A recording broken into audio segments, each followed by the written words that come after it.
Hey everyone, welcome to the Rifle Silhouette channel. We are here at the United States National Championships. We just finished up the small bore portion of it and the first leg of the Monarch Cup, the Lapua Monarch Cup. And we have the off day between that and high power, and we are here with Dustin Flint, Mark Farr, John Mullins, Dan Cates, Chris Winstead, and Kathy Winstead-Severin. And we are going to be answering the questions that y'all submitted to us through Google Form online, so thank you for doing that. And let's just go ahead and get right into it, shall we? So one of the first questions that we had was, what does your training schedule look like during match season? How many days per week do you train? Who'd like to start? I'll start. Normally, I try to shoot at least 20 good shots every single day. And once we get within 2 weeks of a big match, I'll go up to a full 40-shot match every day, as long as everything's going okay, as long as I don't feel like I need to work on something or my timing's off.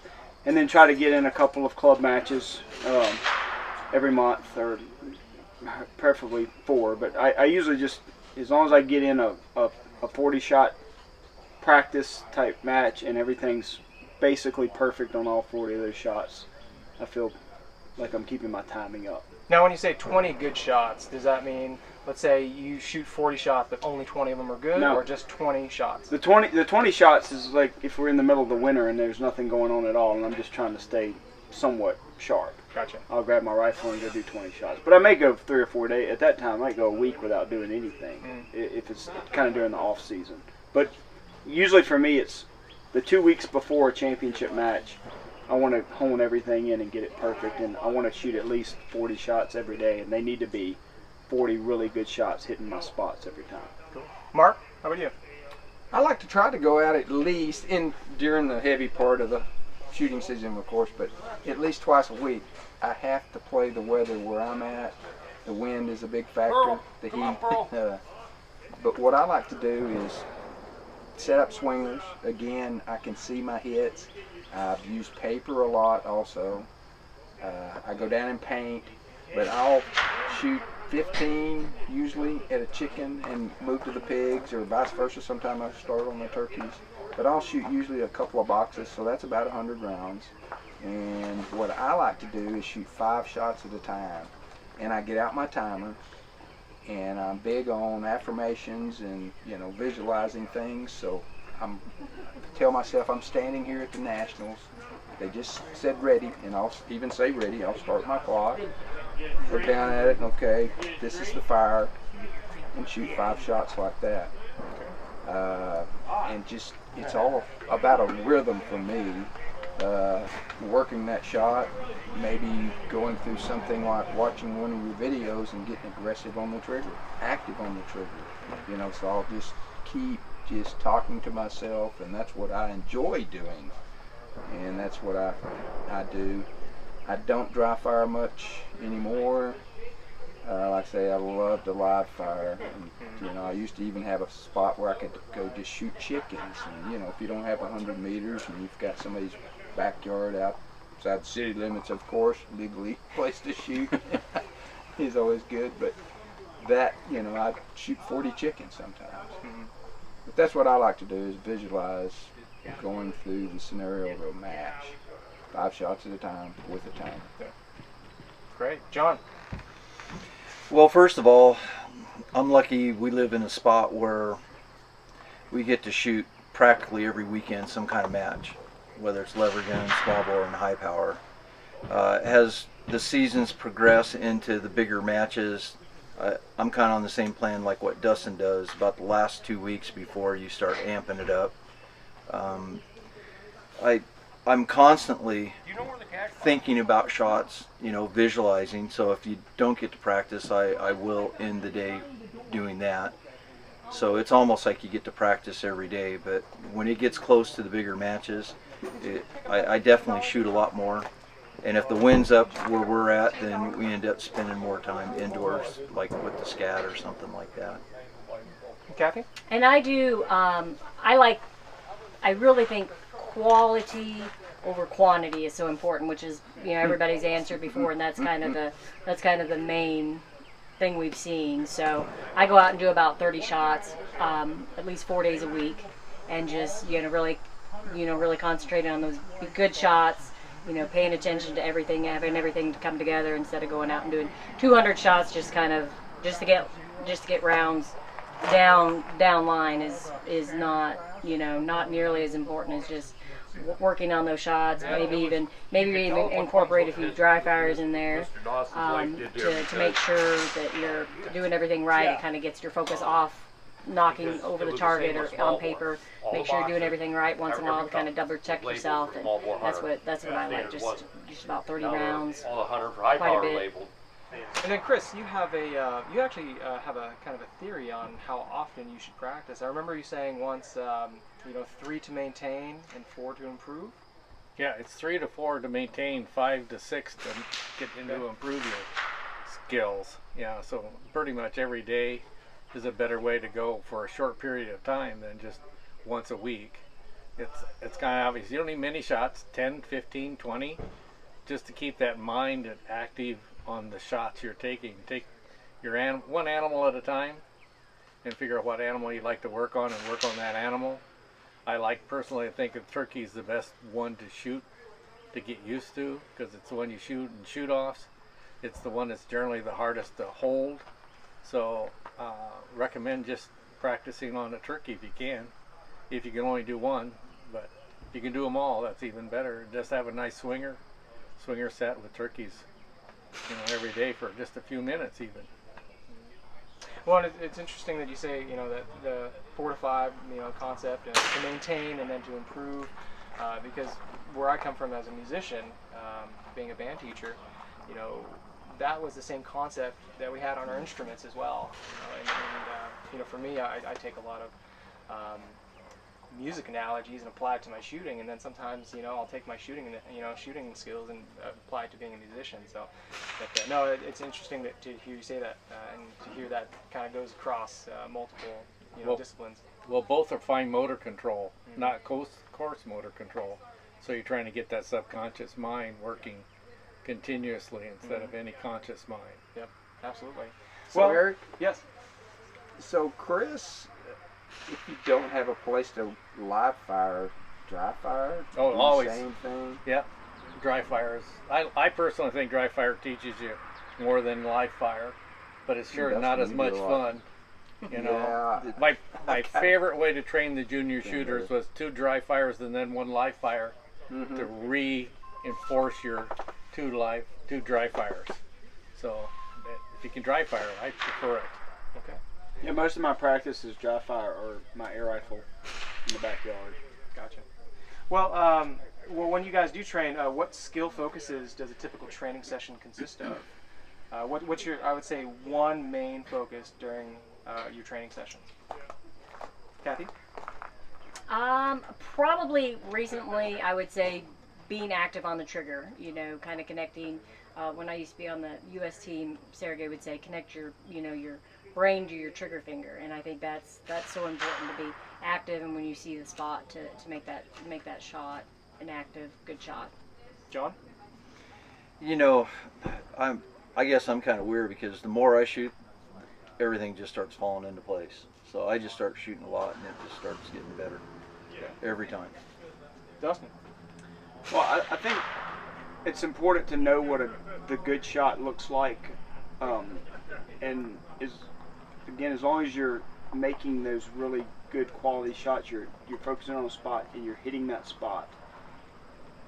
As long as that's okay, just keep doing that. But whenever you start to see an issue, then you know what to train on. So if you're not being active on the trigger, if you're too slow to get in there, if you're taking too long to get the shot off, or if you're shooting too fast or whatever, you got to know what that right shot looks like, and every one of those practice shots needs to look like the right shot, or you got to go work on whatever's not looking like the right shot. Gotcha. How about you, Mark? I do different things, and sometimes it was something simple as being active on the trigger after watching your video. Believe it or not, after 35 years, it's like, wow, I like this. And so there was several days last week that's what I worked on. Wonderful. There'd be other times that it might be focusing on high power. Okay, look, you've got to get up here and get ready because you're going to need all of that time if it's a little windy Yep. or if you're remaking your shot. But just all the different basic things. And like I say, it's from time to time I say, well, I know I need to do this better, and that's what I choose to do on that particular training session. Okay. Well, that actually kind of brings us into another question here, and the question was, how often do you practice with your high-power rifles, and what does that practice look like? High power, again, you'll burn up a barrel real quick. So again, I like to run my timer. I put my block up there, and I'll put 2 live rounds and 3 pieces of brass. So I'm shooting 1 live, 1 dry fire, 1 live, 1 dry fire, again with the timer. Okay. I've got a place I can put up a chicken swinger. Shooting a chicken paper target just didn't work for me, and it was at 200, and it was just never really worked. But once I got that swinger, that was nice. You can hear it. You know, for sure. you follow through and you hear the hit. The paper, you don't hear the hit. Right. And anyway, Yeah, so in theory, shooting high power, practicing with your high power gun is exactly the same as your small bore, or even even an air rifle, because you're doing basically the same things. However, it does help to shoot high power more, because if you don't shoot it, you're going to have a problem just going to the line at a big match and shooting it. So we try to shoot a club match every month. I want to get in a club match every month. And if we can get out and go with, I need a spotter. I want to know where I'm hitting and that I'm doing it right. So that makes it can't just go out there by yourself. I don't think that makes a lot of sense. But we may go, if we've got a big match coming up and we have some time, we may go do like a simulated match where we'll shoot through 40 shots and do all the spotting and all that kind of good stuff. But for the most part, I think just trying to get in a club match every month, for me, I usually feel pretty comfortable with the rifle. Okay. John? Well, we shoot 2 matches every month, and all my other practice is nothing but small bore. And we don't have a range really close, so I mainly practice small bore. As I said, it probably is a good idea, instead of just showing up to nationals, to shoot a different match, because high power is definitely, it feels more, there's just not as much time to load the gun, not as much communication time, because you have more muffs and harder hearing between you and your spotter. So I think it is important to go ahead and at least get a match in before you come to a big match. But we don't train it a lot. We train a lot of small bore.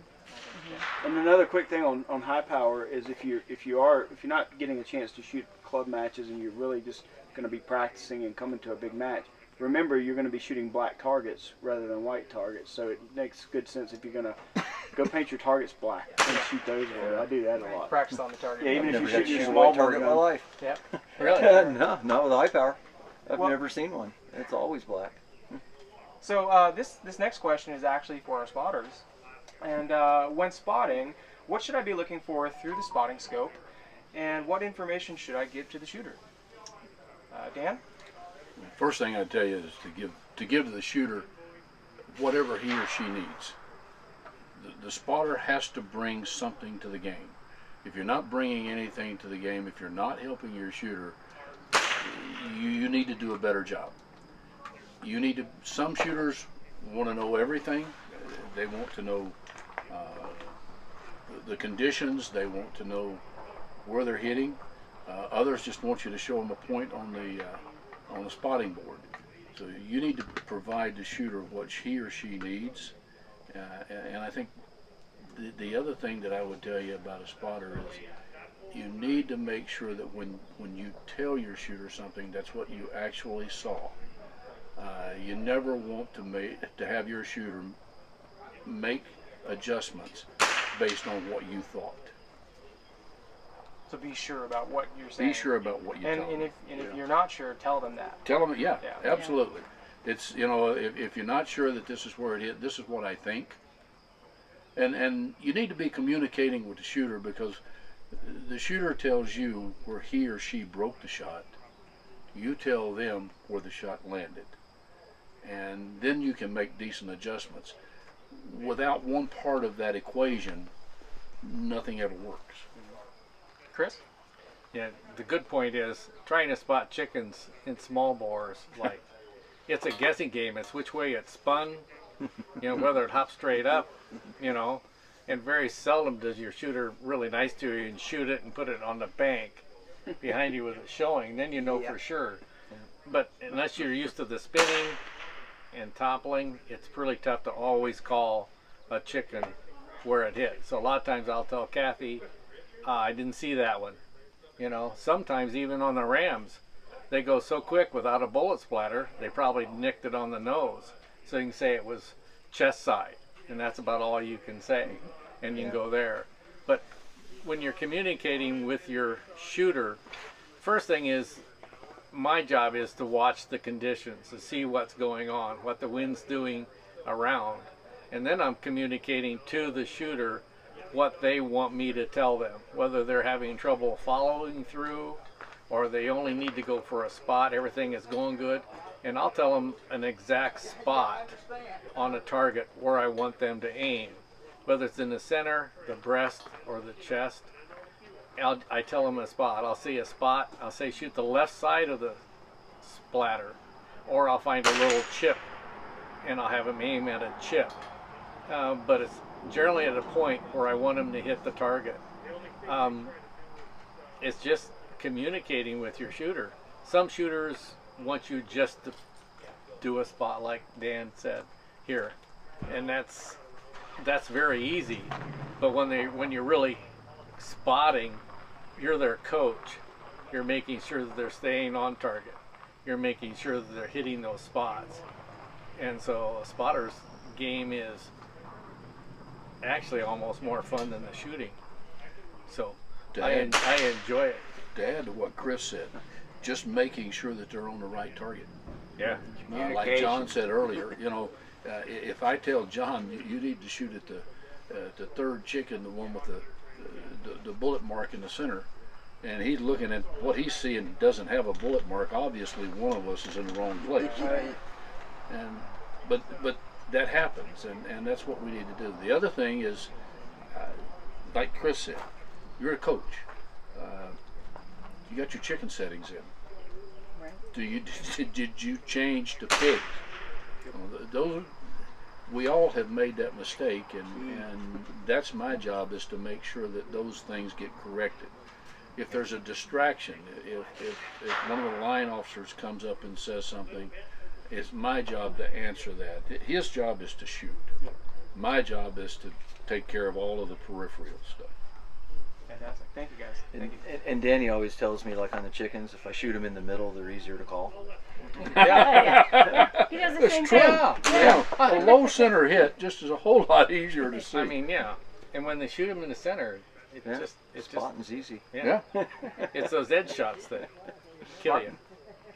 Communication, that is the key. And I've worked with some new shooters, and it's kind of neat and kind of fun. Sometimes they get intimidated, like, oh wow, I'm really supposed to do good now. Somebody special is spotting for me. The biggest thing is try to make them comfortable and get them to communicate. When they start grabbing the knobs and doing this, it's like, what are you doing? All right, let's do this. I want you to tell me how many clicks you're doing. Are you going up or down? And I'll do it with whoever's spotting for me, Carlos or Daniel. Said, okay, I just came down 2 clicks. Definitely. And then, Chris may say, no, let's just do 1. Briscoe, one of my close friends, was real good about that. But that communication is key, and that's what you got to pass on to those new shooters. Make them feel comfortable and say, let's, tell me where you broke the shot, number 1, and number 2, let's communicate. If you think we need to come down 2, let's talk about it. And when you get up on that knob, tell me what you're doing. You may go the wrong direction. We do that. I'm dyslexic, so obviously my spotters know, all right, you did this. Yes, we're good. Communication. Fantastic. And I think too, the mentality is important to have, especially if you've got a new team kind of starting together. Everybody needs to know their role, sort of. So my spotter Jerry, he's the pilot of that plane. He's making all the decisions. I make no decisions. I hit where I shoot at what he tells me to shoot at. And so, for instance, if he gives me a spot and I shoot it and he sees where it was, I tell him where I broke the shot.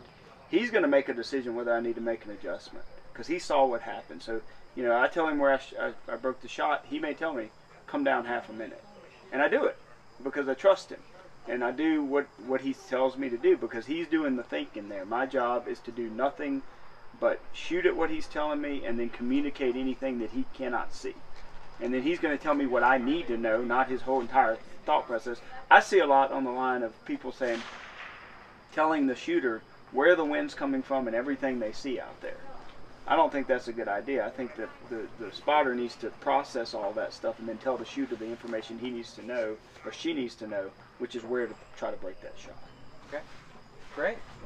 The next question is, when building a rifle for silhouette, what are the most important things to consider? When selecting parts to build it with: balance, fit, accuracy, parts availability, feel. What do you guys look for when you build a rifle?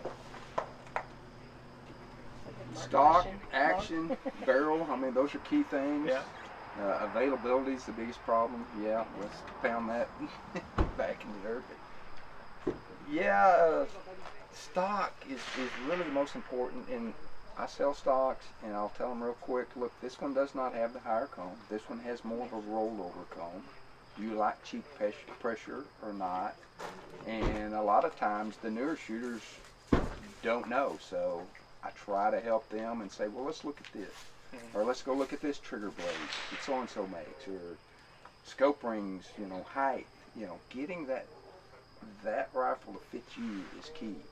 And that's one of the problems because, you know, new shooters, they may be sharing equipment.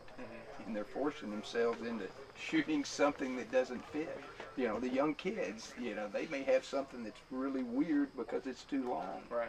But those kids can prevail with just about anything, I've learned. But pretty flexible. you know, the stock is probably number one for offhand. It's pretty much the main interface that between the really rifle is and the foundation. you. Yeah. That's where you've got to start, and you've got to look at their build and say, well, you know, you're kind of built like Kathy, or you're long and lanky like John or I, and you know, you might try this. But again, new shooters have got to try things and stick with it long enough to know it either worked or it didn't. And I know that sounds complicated, and it kind of gets complicated and confusing, but you've got to play with your equipment. But that stock, a good action. I love the 54s. You know, you got to determine whether you want a single shot or a repeater. Sometimes where I'm at, it's like I would be nothing less than a 5-round magazine. 10's even better. But anyway. Because of the wind. Yeah. Yeah. That's the wind. And I don't think any of us here are still shooting the same rifle they started with. I mean, No. Right. you know, we've all gone through iterations and you know, found something that worked, found something that didn't, you know, try to adapt things and try to create something. And it all comes from time and experience. But the cool thing about, you know, being out here at Silhouette, I don't think there's anybody out on the line that wouldn't allow you to pick up the rifle, see how it feels, or shoot the rifle. Yeah. That's what I was going to say. That's Is a friend's at a bigger match like this, a new shooter has an opportunity to try a variety of different rifles, different stock styles, different balance points, and you find something that's close to fitting you. You can go from there.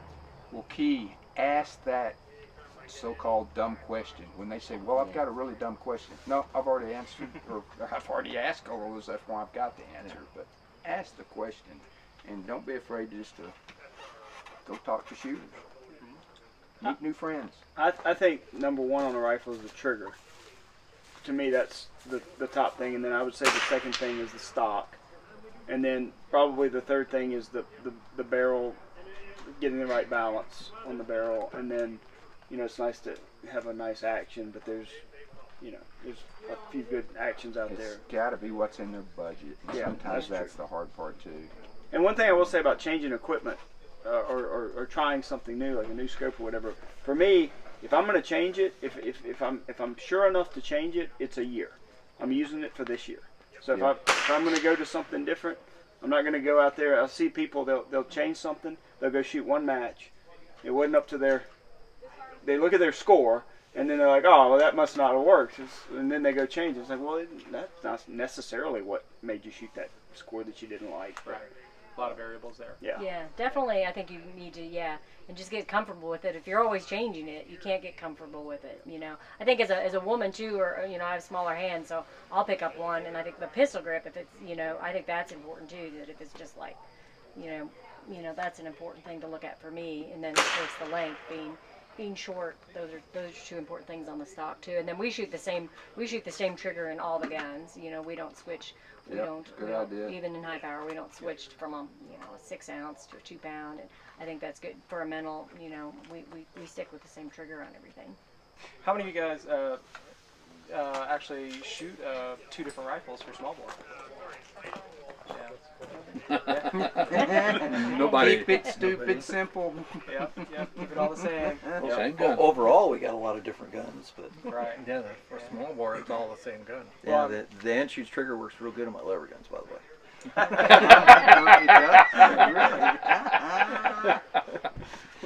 All right. Well, so here's just a real quick question. What ratio do you dry to live fire? Dry fire and live fire. Chris. 2 to 1. Okay. So Two dry. 2 dry, 1 2 live. drive, 1 live. Okay. I do about 1 to 1. Yeah. I do blocks. It's either going to be a lot of dry fire, or then I go right. I'll do like what Chris talks about. If I think I've got a problem and I got to do a live fire, and then I'll just work the bolt till I see what I want. But usually I don't have that kind of problem going on, so it's just I'll do my dry fire and do my live fire, and I'll try to be telling myself you got to do it the same as you did when you did dry fire. That's the huge trick. Yep. Because we all know the difference. Yeah, I'm probably 70% dry fire just for practice, just because it's most convenient, and I can get it in every day. I'd like to note too that during a match, when John's starting to develop a little bit of a difficulty, or he's starting to have a little bit of a problem with something, he'll go dry fire between rounds and try to overcome whatever issue that he's developing. Try to work it out. Yep. Mark, you were gonna say something? I'm about 60% live fire. Thank you, Mr. Braverman. And he'll like that. Yeah. You shoot more ammo. Yeah, we shoot all the time. Yeah. The dry fire, if I dry fire, that's the time to kind of test your equipment, fit, scope, length, the pull, all those things. I'll do that for sure. I think the advantage of dry fire too is it takes, I think we get so focused on knocking down the target or hitting the target, it takes the focus off of that and it puts it back in kind of your ballpark. Am I squeezing? Am I having a weird reaction at a shot time? Am I following through? It is a good idea. Sorry, Adam. To go ahead and bring it back on you and just kind of give yourself a check.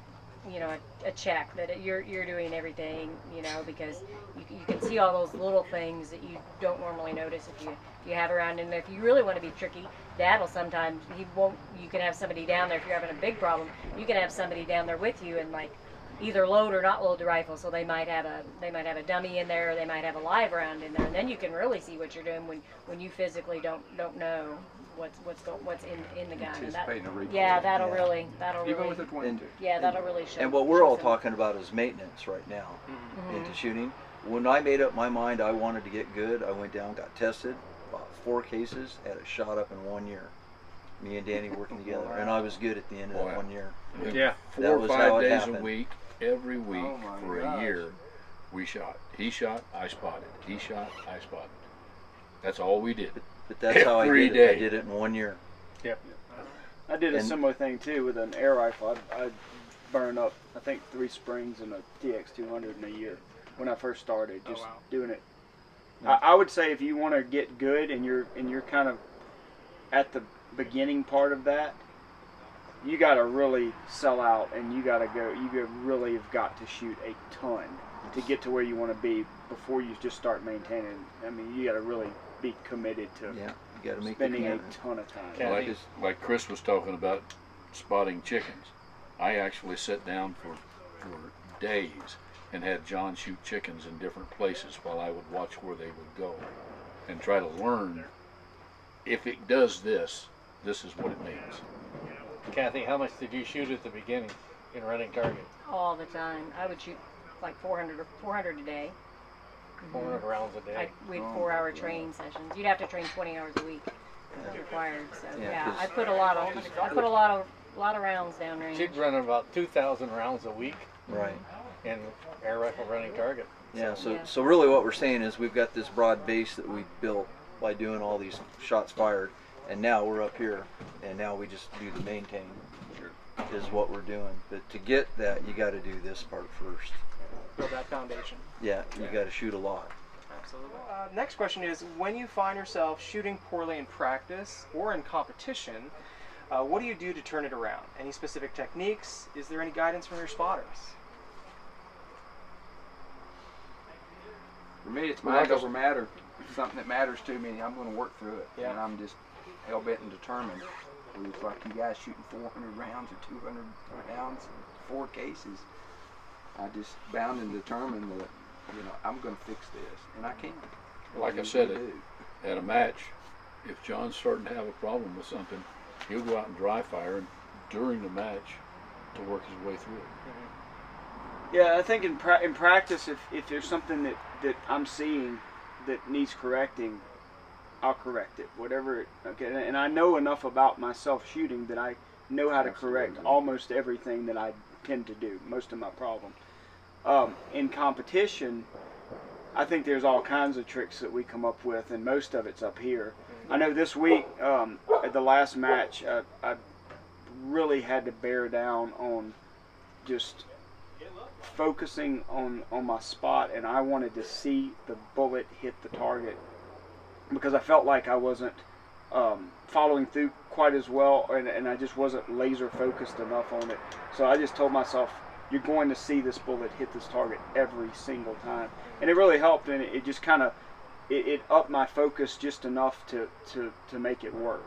And but again, through hours and hours and hours and hours of practice, you start to learn the tricks that work for you. Right. And one of my tricks is often during a match, I'll tell myself, just to calm myself down, that I'm just checking my sight setting. Checking my sight setting, because I go out in warm-ups all the time and I'll shoot at little spots to check my sight settings, and I hit those little spots. So even during the match, I'll say, let's see if this gun's on. I'm telling myself that in my mind. So you have to develop in your mind ways to deal with your mind. And you really, what you need to learn how to do is tell yourself what you want yourself to do. That's kind of the best key to getting out of any kind of problem, is talking your way through it in your mind, in my opinion. In that positive way. Sure. There's so many shooters that Yeah. want to say, I can't do this, or I hate this, or I hate that. Or get upset after a I shot. won't even say Yeah. anything. And people start talking about that in a group, I walk off. Yep, I don't want to hear absolutely. it. I don't need that. It's Right. like, no. Yeah. Yeah, I've seen people on the line, miss a shot and stomp their feet and throw their gun down, and it's just not a good place to be in. Yeah. It Yeah. doesn't work. Yeah. Good or bad, you just move Won't work. on to the next Yep. shot. If you had a bad bank, just start fresh. You've done it before. Just keep positive and Just try to Just learn keep- from it. yeah. Learn from that shot. Yeah, yeah. One of the things I've noticed when I start getting really, really in tune, I start seeing my bullets fly down on turkeys and rams through my scope. I see it fly. I mean, It's a great sometimes policy.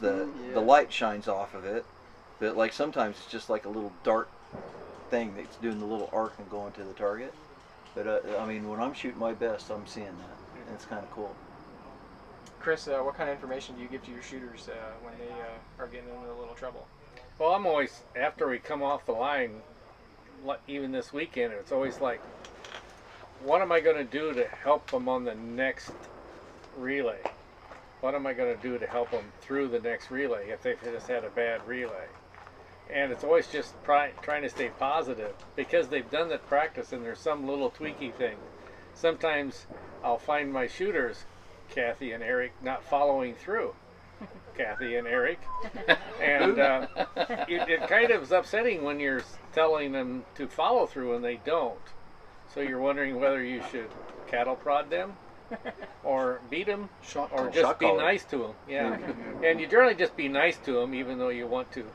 Well, you've Strangle 'em. You've hit me with a clipboard in the times where I've needed to be hit by a clipboard. So Yeah, and- I never And have, sometimes I swear. sometimes like if you're having a problem like on the fourth, on a certain Subconscious. shot, he might touch my shoulder, you know, to kind of be Yeah. like, hey, follow through, or Her kind fourth- of make that physical connection. If I you know, get to through kinda her fourth shot, through. we're having Yeah. a good day. Mhm. And Yeah. so, yeah, I've learned So, little things for like that people. to kind of help you keep Yeah. on focus. Or, And sometimes the follow through's there, but what happens so many times after a shooter's become so good, they see the shot completed, and it hasn't, but they've actually see in their brain the bullet going down range. That's why it's so important to have that 2-second follow through, because sooner or later they're saying, "Yeah, that was a good one," and then it hits the target, you know, or hits the backstop, and it just really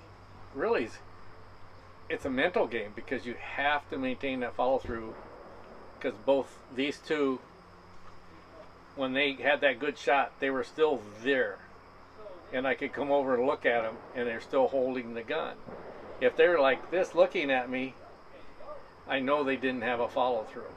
And so those little things, and then you say, re-emphasize, you got to have a follow through. You got to have a follow through. which a trick to help with that is you can count to 2, or you can even 1001, 1002 after you shoot, or I tell myself double tap. So I actually squeeze, and then I physically squeeze, you know, keep my finger back and physically squeeze the trigger a second time to kind of help that. And Chris has a saying: move it back, hold it back, count to 2. And that's something that's really helped me. Okay. Next question is: so besides practicing, are there any physical exercises that you think are important that help you shoot better? Because we all know that shooting is a mental game, but there's a physical component in it as well. So, anything that you guys do? I do yoga. With all my old girlfriends. I mean, excuse me, with a bunch of gals at the community center. And it really helps me just stay limber at my age. And I really enjoy it.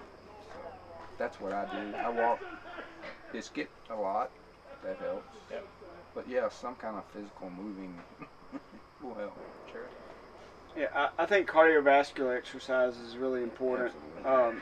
I shoot better when I'm in better shape, and cardiovascular exercise helps our brains, and your brain needs to be, and along with keeping hydrated and all these types of things, you need to do the best you can for your brain, and that's just as far as exercise goes. That's cardiovascular exercise. So I'm a cyclist. I ride my bike. I ride a bike every day. Yeah. And that's just part of my. I mean, that's not just for shooting, but it helps.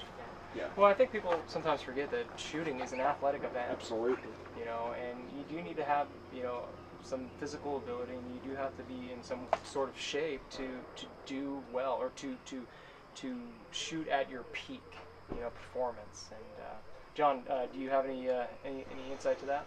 Well, as you get older, the physical limitations, like I've had a knee that's bothered me, but now it's doing better than what it's done the last couple of years, so I can be more physically active, and I like that better than not being able to, because you're just hobbling around. But it is definitely a key thing. The more you do, the better you'll do.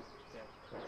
And if you're going to be shooting championship matches, those things are a weekend. You got to be as good on shot number 1 as you are on shot number 240 or 120 or whatever it is. So, if you're dragging all over the place because you're worn out, because you're out of shape, Yeah. it's going to make a difference. Endurance involved with it. Sure. Yeah, absolutely. Absolutely. Yep. Okay. We're almost done here. Let's see here. Okay. So next question. And this one actually kind of references some of the videos I've done already, active on the trigger and rifle silhouette hold. But I would like to see a video of the average shooter with Eric's camera installed. Watching an ordinary shooter, could you recommend ways to decrease the wobble area? Just saying the shooter does natural point of aim and other known shooting procedures can't be all. So any advice to limit and decrease the wobble area while they're holding a rifle offhand? It's real easy. You put a dot on the wall, and you hold it on the dot on the wall. I mean, this far from the dot, hold that dot at the top of your barrel. Find your stance, place that barrel next to the thing, and it's a subconscious motor control that's learned. So you just hold that dot and stand it there for 15 seconds, down, back up, and do it as long as you can stand it, and you'll be just fine. But it's a learned activity. Place your big toes down, stand there, get your shooting shoes on, or your shooting shoes, and hold next to a wall. The easiest thing you can do is that. And then when you go to the range, your wobble will be less. So he's talking about a spot on the wall and put your barrel up next to it and try to hold it on just right off the wall, but hold it there as much as you can.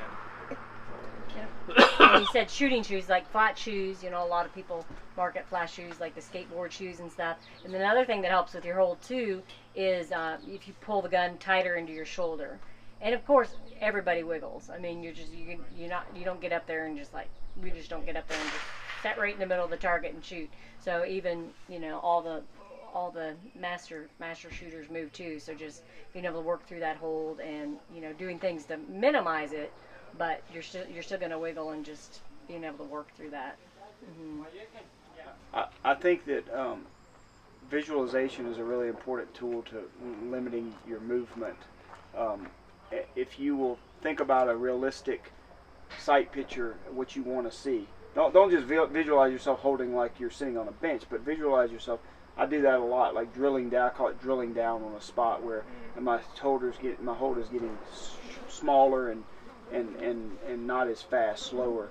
And if you'll visualize that, it's amazing that your body will often do what your mind just visualized doing. So if you're struggling a little bit, or even if you're not, do some visualization exercises of just hitting that dot, and then imagine yourself breaking the trigger clean right when it's right there. And you know, a lot of people don't put as much into the mental game as the master shooters do. That's one thing I found. I start talking about mental game and doing visualization and stuff, and people start tuning out. But that's what we're all doing.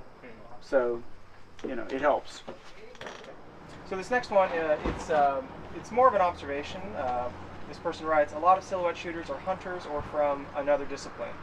Our ability has taken us to near master or just squeaking into master. It seems to me that the top shooters have a high intellect. I don't mean... Thank you. Who wrote this? We appreciate that comment. My wife would. I don't mean that as anything derogatory. Their occupations also show that.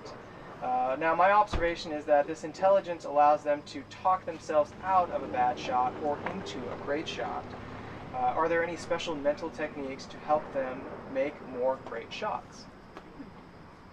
It's not an IQ thing. Sorry. Well, if you don't think you can do it, you're probably right. Right. Yeah. Yep. So you've got to think It's a that you can positive do it. attitude. The positive attitude is more important than anything. And you can work on that and build on that, just like your shooting skill. Yeah, It more of doesn't a happen instantly. That's kind of like Kathy talked about a minute ago. The bad shots go away. It's the only ones that are important are the good shots. I like to ask some of the new shooters, it's like, how many turkeys you hit? Oh, I ate turkeys. No. How many did you hit? 4. I said, well, that's all we better than want to talk 3, about. you know. That's, Yeah. you know. Okay, they start the subject, man, I'm just not doing well. Yep. I don't even like to talk about it, Yeah. but it's like, well, what was your highlight of the day? What do you mean? What was your high target, you know? Did you hit, what was the best you did? 9 in a row turkeys, and, you know, or whatever, you know, 5 in a row or 4 in a row. Tell me what you did best. Forget. Feast or forget. It's what it's got to be. I've heard Dustin say this many times. It's you know, matches aren't won on the shots that you take; they're won off the shots that you don't take. You know, and sometimes when we get into that you know, the zone where, you know, we're making good shots, and then all of a sudden just something doesn't feel right. You know, where something is totally different in your shot process. You know, then you got to come back, not take that shot, and reset, so it feels like, you know, the good shots again. You know, so. I think how we talk to ourselves is extremely important. And so to try to answer the question of how do you get to that really good shot is, you know, I know what a really good shot is. I've done it so many times, and I'll tell myself, That's what I do. I take good shots. I do this over and over and over. And I will, often I'll just imagine like my dry fire targets that, I've hit the dot that's in the center of my dry fire targets hundreds of thousands of times. So I'll just imagine that when I'm shooting, and to give myself the confidence that this is what I do every single time. But it's never negative talk. It's never, ever anything that even comes close to negative talk, And I think that most of us, if we miss a target, we really believe we're going to hit all the next ones because we're going to hit the next one. Yesterday I missed the first round, and I was positive that was it. I wasn't going to miss another target. And, that's a confidence thing that just comes from doing it so many times. So if you want to take a great shot, you need to take 100,000 great shots and learn how to do it, and then go try to do it. You've got to talk yourself into that shot. Do not talk yourself out of that. Yep. And that's the worst, when somebody's, well, I can't, or this isn't, or that, or, and I'll tell them, talk yourself into this shot. It's your shot. Take your shot. Talk yourself into it. And it takes a while to train your brain to do that, because you're wobbling or whatever the little problem is. You've got to wash that away and say, look, I've hit 10 turkeys before, or I've hit 5. Maybe that's your high. But talk yourself into that shot. And having the confidence, or if somebody distracts you, or the wind blew you, or you came down, as you said, when you're coming down, there's sometimes it doesn't feel right, and you don't have to come all the way out of the gun. Maybe you do, but I don't come all the way out. I just breathe and come back down. You kind of learn what you need to do to reset yourself, and then you're set up for that next shot that's going to come in and feel really good, and that you're not having to fight for. So just having that. Well, and I think that positivity is just key, because even if you miss a shot, a lot of people just say, "Oh, I missed that shot," and then just go into a negative mindset. No, that's another point lost. But I try to see things from the positive side. Okay, what did I learn from that shot? Okay, what do I need to do next time to make sure that it's a good shot? So even bad or even missed shots can have a positive side to it, and you gotta really focus on that positive side. And again, working with your spotter to say, and be honest with your spotter, if it was me, or if it really was our first shot and we missed it, and do we need to adjust? Did we have our wrong settings on? Or, because if you get emotional or mad about it, then you're not thinking about what I need to correct it for the next time. Maybe I did have the wrong setting on or something. So, to be a thinking, active shooter. Yeah, and be realistic with yourself too. This is silhouette. There's only 2 outcomes to any target. There's a hit or a miss, and you have to be able to deal with both of those 2 outcomes. Yep. Otherwise, you don't need to be shooting silhouette, because you're going to have both of those outcomes. So, if it's a hit, it's a hit, great. If it's a miss, it's a miss. You just have to develop yourself to understand you are going to miss targets. And so that's just part of the game. Be realistic. Don't think that you're just going to take, every single shot is going to be a perfect shot. But the key really, I think, is if you take a shooter, if you take all your bad shots, those shots that you shouldn't have taken, if you take those out of your match, what does your match look like now? So if you become so adept at not taking that bad shot, now that's negative talk, I don't really like thinking of it that way, but if you're taking a good shot and passing up the shot that's not the good shot, how much different is your match going to look like? Because you're only taking good shots, and it's up to you whether you take a good shot or a bad shot. As much as you think it's not, it's your decision. Yep. I went to a seminar with Wigger, Loans Wigger, and the question was asked, why did you win so much? I never took a bad shot. Yeah. It's literally that simple. That's it. You don't make it complicated, you just don't take a bad shot. And everyone kept, and that was just one of the most poignant things I ever heard from a shooting Olympics. conference, was that one. I never took a bad shot. Olympic champions. Yeah. All right. Well, last question here. To finish up, I would like to ask you guys, what is your favorite thing about Silhouette? The people. People, maybe. The people. People. That's really hard to beat. The Yeah. camaraderie of the people. They become a family. Yeah. Mm-hmm. Even if they're Canadian, Canucks? Yeah. Well, I was, coming to these big matches, coming here to Ridgeway, it really just seemed not like a match, but kind of like a family reunion. And you know, that's what I love too. I mean, being able to travel around, meet people, having friends all over the country and in multiple countries. You know, because plenty of Canadian friends, Mexican friends that we've been making out here, and yeah, that's certainly my favorite thing too. Those are definitely a really good thing that happens in the process of it. That I think the main attraction, for me at least, is it's the ultimate mind game. Shooting, Yes. The shooting challenge. this game, it is the ultimate mind It is game. the challenge. You're always challenging drive. yourself. Yeah, and That will drive you. I like competitive things. I always have liked.